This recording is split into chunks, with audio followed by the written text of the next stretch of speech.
Hi everybody and welcome back to Lost Genre Reddit Stories. This post is from the subreddit Am I the A-hole and it's by user ButterscotchFit9745. Am I the a-hole for kicking my sister-in-law out to mother's-in-law house after she never followed our rules and made us feel unwelcome in our home? My husband, 25 male, and I, 28 female, live in an apartment with our 2-year-old daughter. It's not super big, just a 2-bedroom, 2-bathroom apartment.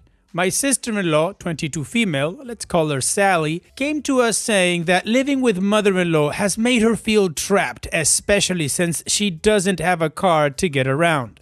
After talking to my husband, we had agreed to let her live with us rent-free in exchange that she get a full-time job and save up for a car.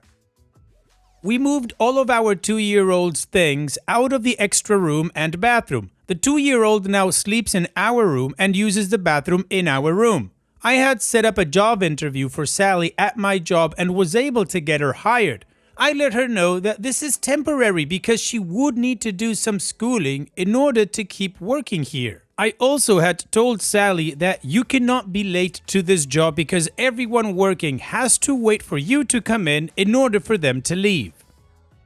Sally had the ability to pick up shifts at this job and pick up as much as she wanted. She would only pick about 3 shifts a month. We told her she would still need to find another job so she could save for a car. It has been almost 4 months and she has not found another job and has not saved anything for a car. Sally is also constantly late to her current job and does not pay rent, clean, or help with anything around the house. She mostly stays in her room, watch TV all hours of the day, and ordering food even though we told her she could cook and eat our food. We had told her that since she is borrowing our vehicle that we will need to put her on the insurance, but she refuses to pay the difference. We had talked to Sally about a month ago, telling her that if she doesn't get things moving, that she would have to pay rent about $300. We pay about $1,700 with utilities. She said, okay, but then later cornered us saying we weren't fair for changing the agreement and anytime I spoke up, she would just mock me. She said she was struggling with depression and needed someone to help her get up and brush her teeth and hair, to tell her what to do every day. We had told her that we aren't her parents and we are treating her like an adult. If she needed professional help, we would get her the help, but she declined. About a month later, I had told our other sister-in-law, 30 female, let's call her Ginny, that it wouldn't be a good idea to have her apply at her job because Sally is always late. That Jeannie shouldn't risk her hard-earned promotion and it might not look good on her. Well, Ginny had told Sally what I said about her being late and that it might hurt Jeannie's reputation. Sally had come up to me and said she demanded an apology because it was an attack on her character and had hurt her feelings. I told her that I would not apologize because it was true and she shouldn't expect an apology from everyone. Sally said that since I was her sister-in-law that I did have to apologize. Sally then ran to her room and cried and said that she hated herself and that she wanted her life to end. I had messaged her telling her that if she needed professional help that I wouldn't mind taking her or my husband could if she was still mad at me. Sally then messaged me saying that if I had anything to say it to her face. She has now gone and hid our dog's food and water and is still mad and upset. I feel like I can't even leave our room in fear that it is going to set off another meltdown for her. So would I be the a-hole for having her go back to mother's-in-law house since she won't do anything to help herself? I would love any advice anyone has as well. Well, OP, I think you've waited too long and you kinda turned into an a-hole for yourself for not getting her out of your house anytime sooner. She's the one complaining to you about changing the agreement when she hasn't even fulfilled a little bit of hers. Just 3 shifts a month and then play victim but not want any help. You know what? Get out of here. OP, you have a family and a child that you need to look after. So no, your sister-in-law is not your problem. If she needs professional help, then she should get it, but it shouldn't be your burden. So if I was in your shoes, I would check local regulation to see if you can just kick her out or if you need to do so through eviction papers. What do you guys think? Let me know in the comments section, and now let's check out the community comments. Tarzan Kitty says, not the a-hole. She was living like a child with mommy because she hasn't learned how to be an adult yet. Your mother-in-law loser failure to launch adult is not your responsibility. If she wants to live like a big girl, she needs to figure her crap out. Weird Standard 4069 says, absolutely not the a-hole. Just because she is depressed does not mean that she gets to freeload. If she's depressed enough that she isn't able to do anything without someone telling her to, then she needs professional help. The fact that she's hiding your dog's food and water is animal cruelty and would have me kicking her out so fast. You have 3 people living in one room and a dog. She has a room to herself and a car to borrow rent-free and free food. Honestly, you have given her so much leeway and she has done nothing but try to take more.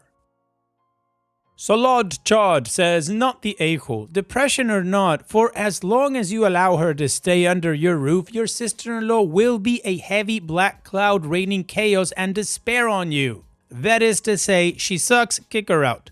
Your spouse needs to spine up and send her packing. NYC Storyteller says, not the a-hole. Kicking her back out is the way to go. Back to your actual mommy, Sally. I'd also apologize to the boss at your job for recommending her and let them know that you feel extremely disappointed and let down by her, and if they want to let her go, you'd understand. You can't have someone in your home acting that way. She's actually engaging in abusive behavior. And Opie responds, I did mention this to my boss and they only said I would be a good sister-in-law for finding her a different job at the end of the month. Brilliant Emu 189 says, she's being a princess. If she truly has issues, depression, etc., she needs to get help, which you've already offered to help with. If she chooses not to, you can't do it for her. She needs to adult. I wouldn't want her around my child. And Opie responds, she does have a psychiatrist and does take medication. Obviously, it's not helping her. That's why I wanted to get her more help. I have suffered with depression and have medication for it. I have not once blamed my problems on anyone else or lashed out like she has. In fact, it was the opposite. I just feel like she is just using it as a crutch or trying to manipulate me. I don't want to assume that though, so I did tell her I would get her help and that I meant it from a place of love, but I felt like she just spat in my face when I offered. Additional information from Opie's comments. I have to say, it was more my idea to have her move in because we had given my brother-in-law the same deal and he has left a respectable person and became better for it. So we were hoping that this would do the same for her, but clearly not. Now, my husband is on my side. He just wants to do it in a way that not everyone gets hurt and has taken a back seat. So I was the one who initially set up the meetings. He is trying to get things going because he has seen how much disrespect she has for us. He has hit his breaking point. Also, I had told her about month 2 that she needs to save, and if she needed me to put it away for her, I could do that. About a month and a half ago, we told her she needed to have a full-time job, that she needed to have money saved up by the end of October. I should have been more specific about that. Well, the community's in unison telling OP that no, she wouldn't be the a-hole and that she needs to kick Sally out. So now, let's move on to the update to see how this story ends. Thank you everyone for the advice. I apologize that I haven't been able to get back to all of you. This had more comments than I thought it would. Last night, I talked to my husband, 25 male, about trying to get Sally, sister-in-law, evicted with a written notice and called my husband's mother to see about having Sally come back to her house. We were waiting for mother-in-law to call us back since she didn't answer our call. I had to leave for work, so I told my husband that he needed to talk to her about the dog's food. While I was at work, I had received a text from my husband saying that he talked to Sally and she told him that she had the dog food in her room because he wasn't eating, which didn't make sense because he wasn't even in her room. She had also said that I was a backstabbing bitch and needed to apologize to her. My husband told her that she has no right to talk about me that way and that I would not be apologizing, and if she had a problem, then she could leave. Sally then left to go and call her grandmother to get her to side with her. I think the grandmother convinced her that she was in the wrong. I then get a text message apologizing for calling me a backstabbing bitch and that she had felt trapped at our house. Again, like she felt trapped at her mom's house? I told her we have given her all of the freedom she wanted. All we had asked for was that she got a full-time job, that we couldn't do anything else to help her. In fact, maybe it would be a good idea to find another place to live because it was just making everything worse for her. Sally texted me back and agreed and said that she was willing to go to the behavioral hospital and after she would go and live with her sister and find a job near her sister's house. Sally mentioned that she still loved us and wanted to come visit occasionally to try and fix our relationship. I messaged Sally back and said it was a good idea and my husband would take her tonight before she could second guess herself. Sally is currently in the hospital. We'll see how it goes. Thank you for joining me on the roller coaster. Well, OP, I'm going to call this a positive update regardless of the drama that was in it because apparently Sally has made the first step to get help. So good for her. Hopefully she follows through and actually, as you say, comes out better for it. So here's wishing you all the best in the future, OP. Thanks so much for sharing and take care. And now let's move on to the next post that also has an update. This post is from the subreddit Am I the A-hole and it's by user JustinX1337. Am I the a-hole for not wanting my parents or brother to use my girlfriend's car while she's away? My girlfriend, 31 female, went on vacation for a week and left me her car so I, 33 male, could get to work. I still live with my parents and don't have my own car right now, but she trusted me with hers since she knows I'd be responsible with it. Here's where the problem starts.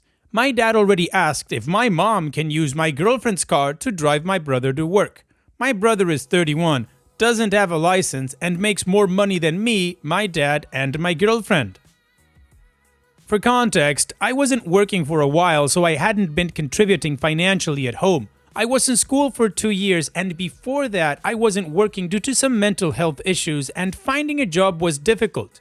My brother was giving my parents money each month, but sometimes he'd hold it back or skip gas money if he was mad that I wasn't paying. I've been trying to make up for it by helping out, doing drives, errands, basically saying yes whenever they needed something just to show I'm pulling my weight. I know I shouldn't be reliant on them at my age. Trust me, the embarrassment alone is tolling on me every day and I'm actively trying to work on it. But the problem is they guilt trip me into doing things. If I say no or even hesitate, it turns into comments about how I wasn't contributing before or how my brother has been helping more financially. And if I bring it up, they get upset and act like I'm being ungrateful or difficult. It feels like no matter what I do, I owe them more. Last night, I needed a ride to pick up my girlfriend's car before taking her to the airport. My parents said it was too far, so they drove me to the train station instead. I took the train, thanked them for driving me. My girlfriend picked me up, I got her car, took her to the airport early this morning, and came back home. I wanted to just relax for a bit after all that, but as soon as I got home, my parents asked me to pick up my brother. I used their car, not hers, but it annoyed me because I'd been running around non-stop. Then later, my dad brought up maybe my mom could use my girlfriend's car to drive my brother to work. I told him that's not right and it's not my car to lend out. My girlfriend gave it to me to get to work, not as a spare family vehicle. He said he understands, but then added, it depends on the situation, which basically means I'll still be guilted into saying yes if they want to use it. It's frustrating because I'm finally working again and trying to rebuild stability and move out. And the first day I have access to this car, it's already being pulled into catering for everyone else. My brother's 30 and doesn't even drive. That shouldn't be falling on me. Plus, if anything happens to my girlfriend's car, I'm the one who's responsible, not them. So, am I the a-hole for refusing to let my family use my girlfriend's car and for being frustrated about always being guilt-tripped into driving my brother around? Of course not, OP. You're just protecting your girlfriend's private property. It's not a community car like your dad wants it to be. And when he says it depends on the situation, the only situation it depends on is if your girlfriend said, yeah, your dad can use the car. In any other situation, no. Having said that, good for you for trying to turn your situation around. Hopefully you can get that done sooner than later. And your dad shouldn't be hounding you to use your girlfriend's car. What the hell? He should be telling his other 30-year-old son to get a driver's license. If he's making so much money, he could easily buy a car, couldn't he? So no, OP, not the a-hole. What do you guys think? Let me know in the comment section. And now let's check out the community comments. Rotchair 2025 says, not the a-hole, it's not your car, it's not their car. If they get into an accident, guess who gets screwed? Your girlfriend. They need to get over themselves. No Assignment 5538 says, not the a-hole, just say no. It literally isn't yours to lend out. No, they may not use your girlfriend's car which she entrusted to you. Make sure they have no access to the keys. Say no. Keep saying no. Become a broken record. LLMCR says, not the a-hole. You are correct. This is her car, not yours, so you cannot lend it out. It is natural for you to be frustrated by their attempts to manipulate you, but you need to hold on to what you know is right. It sounds like they are the type of people who will want what they want no matter what you say, so there is no reasoning with them, just action. Keep her keys close to you at all times. Reddit Stinked Total says, not the a-hole for not giving away your girlfriend's car against her will, but you asked for a completely different thing, too, and there I'd say everybody sucks here. Driving your brother around is one of your chores that you have because you live rent-free with your parents, so it's a bit entitled to be frustrated about having chores. Your brother is definitely able to learn how to drive, though, and shouldn't financially manipulate, and your parents shouldn't enable either one of you. Both of you need to move out.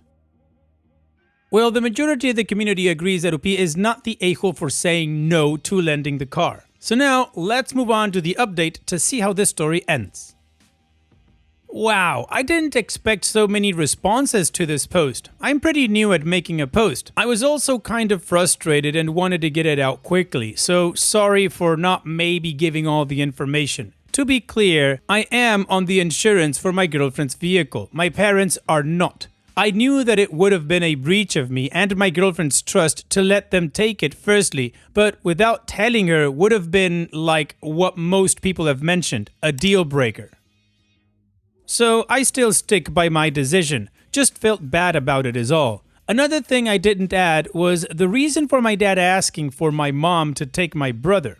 My dad needed to get to work at 12 a.m. My brother starts at 6 a.m. So my mom would have to take my dad, take my brother, then pick up my dad again shortly after. So that's why I kind of felt bad, like an a-hole, lol, because it was a lot on my mom in the morning.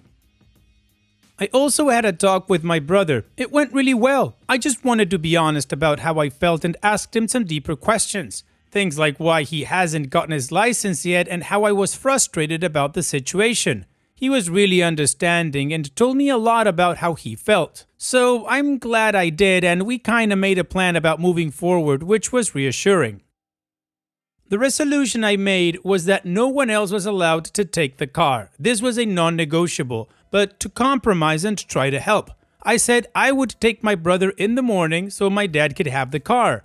I really appreciate everyone who commented. I didn't expect to hear from so many people, and the things that you all were saying really made me feel better about my decision. So thanks everyone. Also, I hope this updates the post properly and doesn't mess anything up, lol. And there you go. Communication helps solve the issue once again. You had a talk with your brother and you guys came to a resolution about how to handle the problem. Good for you. So here's wishing you the best, OP. Hopefully you're able to change your situation around in the short term. Take care and thanks for sharing. And now let's finish this video with a mood booster post. This post is from the subreddit Malicious Compliance and is by user Commercial Dish 7684. But they aren't wearing ties. Many years ago, I worked at a print shop that no longer has its original name, but people still call it by its original name and is notorious for iffy customer service. Side note, one of the main reasons is that we encountered the most ridiculous asks, so when a perfectly reasonable request came through, we were already sitting on ready to engage in the madness. Apologies for anyone who was reasonable.